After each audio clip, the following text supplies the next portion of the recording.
Ibu tiri, Jijk. Mungkin dia layak dipanggil perempuan itu. Nabila Huda. Sebelum kita melangkah jauh, yang belum lagi subscriber, apa kata anda subscriber dan tekan butang loceng untuk notifikasi video selanjutnya? Tidak lagi berselindung, pelakon popular, Nabila Huda, 41. Menjelaskan dia terlalu jijik untuk mengakui Naresh Hassan sebagai ibu tirinya dan berpendapat wanita terbabit lebih layak digelar perempuan itu. Amarah Nabila itu semakin memuncak apabila Naresh didakwa menjadi batu penghalang untuk dia bertemu dengan bapa kandungnya, Datuk Amy Search sejak lebih setahun lalu sekaligus. Menyebabkan dia mula bersuara kini. Orang ingat saya ini asyik bergaduh dengan papa sedangkan saya dengan papa tidak pernah bergaduh. Masalahnya ialah si Polan itu, Naresh.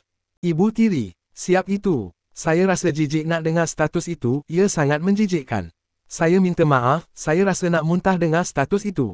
Saya cuma ada seorang emak dan dia adalah cinta pertama papa saya. Suhaimi bin Abdul Rahman. Mungkin saya boleh panggil dia ibu tiri, perempuan itu, katanya. Nabila berkata demikian ketika ditemui di majlis tayangan perdana filem Gayong di Midwalay Megamal, di sini, semalam. Selain itu, Nabila turut memberi amaran kepada Naresh supaya berhenti melakukan sebarang provokasi kepadanya. Kata Nabila, jika Naresh tidak berbuat demikian, dia tidak akan teragak-agak untuk melondehkan rahsia besar wanita terbabit. Wahai, perempuan itu, saya nak awak tahu, saya tahu semua rahsia awak. Saya tahu semua yang berlaku dan ada segala-galanya bukti. Jadi, berhentilah buat apa yang awak sedang buat sekarang. Kita ini tak kisahlah status tinggi mana, yang penting adalah adab. Sebelum apa-apa yang berlaku, lebih baik hentikan sebelum lebih ramai siasat siapa diri awak yang sebenar.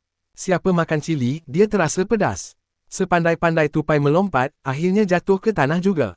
Katanya, pada masa yang sama, penyandang anugerah pelakon wanita terbaik di Festival Filem Malaysia ke-28 ini turut mendakwa banyak pihak dalam industri seni tidak berasa selesa dengan kelakuan Naresh selama ini. Untuk pengetahuan awak wahai, perempuan itu, satu industri bencikan awak.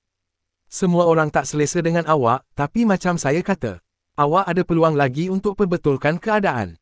Awak jangan risau, saya memang tiada niat untuk merampas harta papa saya. Saya berdiri dengan diri sendiri dan tak perlukan semua itu.